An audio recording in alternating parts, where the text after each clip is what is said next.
কি দেখছো জয়া? একটা বাংলা ছবি। বাবা, কি করে দেখো বাংলা ছবি?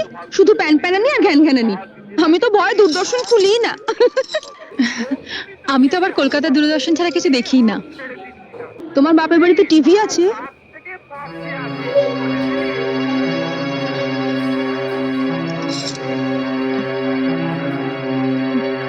আছে, একটা ছোট ব্ল্যাক এন্ড হোয়াইট টিভি আছে। আসলে আমাদের কেবল কানেকশন নেই তো, তাই ওই কলকাতা দূরদর্শনের প্রোগ্রাম দেখতে দেখতেই অভ্যস্ত হয়ে গেছি। এবার অভ্যেসটা বদলাও। ওটা বন্ধ করো আর কেবল টিভি দেখো। এখন আমরাও তো দেখবো।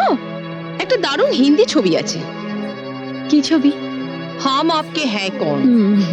ও, ওই ছবিটা তো কয়েকদিন আগেই দেখিয়েছিল, দেখোনি? দেখবো না কেন, দেখেছিলাম। কিন্তু ও ছবি যতবারই দেখো পুরনো হয় না। আর মাধুরী দীক্ষিতকে দেখে তো মন আর ভরে না, তাই না দিদি? যা বলেছিস।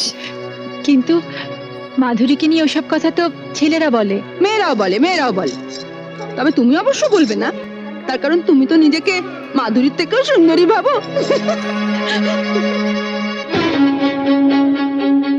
আমি ভাবি না মেজদি, তবে আমি জানি আমি কি। একেবারে পাতে দেওয়া যায় না এমন হতকুচ্ছিত আমি নই, তাই না? নইলে এ পাড়ায় যাদের বাড়িতে পড়াতে আসতাম তাদের বাড়িতে মা আমাকে দেখেই সঙ্গে সঙ্গে তার ছোট ছেলের বউর জন্য পছন্দ করে ফেলতেন না। আর শুধু কি তাই, বলতে গেলে একেবারে বিনা পয়সায় এক কাপড়ে শাখা সিঁদুর পরিয়ে এবারই ছোট বউ করে নিয়ে এলেন। কলকাতা শহরে তো আর মেয়ের অভাব ছিল না। না, তা ছিল না, কিন্তু ছোট ঠাকুরপোর বিয়ের বয়স হয়ে গেছিল। অত সামান্য রোজগারের ছেলের জন্য কোনো অবস্থাপন্ন ঘরের ডানা কাটা পরি তো আর পাওয়া যাবে না, তাই তোমার সঙ্গে বিয়ে দিয়ে দিলেন। বর্দা মেজদার যখন বিয়ে হয়েছিল তখন তো ওনাদের রোজগার খুব ভালোই ছিল, তাই না? ওনারা কি ডানা কাটা পরি পেয়েছেন?